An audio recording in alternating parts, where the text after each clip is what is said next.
Salut à tous, on se retrouve pour une nouvelle vidéo. Aujourd'hui, on va parler d'arrosage automatique d'un potager par gravité.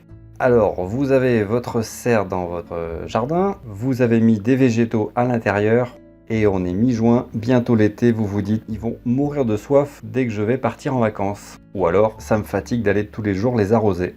Si vous ne voulez pas dépendre de l'électricité ni du réseau d'eau avec pression, vous allez prendre un réservoir d'eau et ajouter de l'irrigation, donc des tubes PVC, pour quadriller votre serre. L'important, c'est que ça fasse un circuit pour que la pression soit la même partout, ne pas faire des bouts de tuyaux avec des bouchons, parce que sinon ça va s'écouler beaucoup au début et très peu à la fin. Donc là, on fait des boucles pour équilibrer la pression.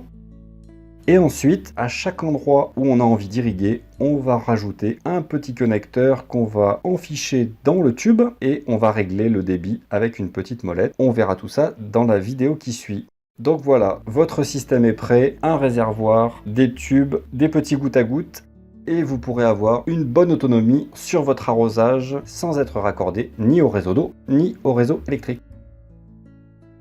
Alors voilà ce que ça donne dans la vraie vie. J'ai donc ma serre, derrière j'ai mis un bac récupérateur d'eau, c'est un bac de 500 litres. Il y a un passe-paroi au fond pour que l'eau puisse s'écouler dans la tuyauterie dans la serre. Je suis en train de le remplir. Donc le passe-paroi sort par le bas.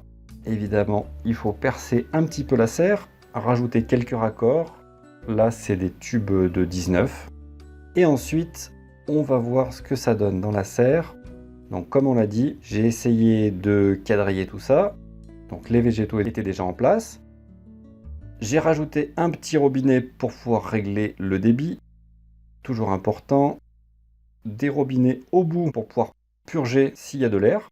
Mais a priori, je pense qu'il n'y aura pas de souci parce que chaque goutte à goutte en fait fait rentrer de l'air. Donc du coup, purge le système. Donc voilà, il y a des raccords en T pour faire descendre les tuyaux le long de la serre. Et puis on arrive au bout, hop, des petits robinets au bout pour les purges.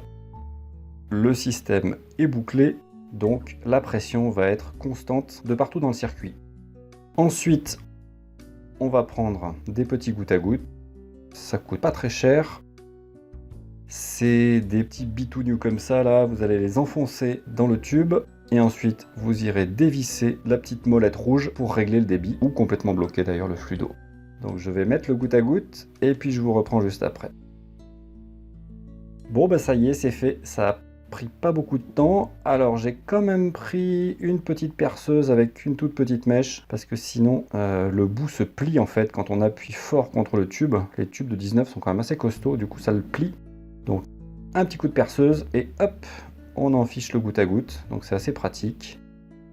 Et ensuite, vous tournez la molette pour ouvrir plus ou moins. Ça fait rentrer plus ou moins d'air, et donc ça fait sortir plus ou moins d'eau. Vous voyez, ça marche assez bien. Et puis évidemment, j'en rajouterai aux endroits qui manquent, si d'aventure je change le positionnement de mes cultures. Bon voilà, je crois que vous savez tout sur l'arrosage automatique par gravité. C'est simple et pas cher. Si vous avez des questions, n'hésitez pas à les poser en commentaire. Et sur ce, je vous souhaite une bonne continuation à tous et à bientôt. Ciao!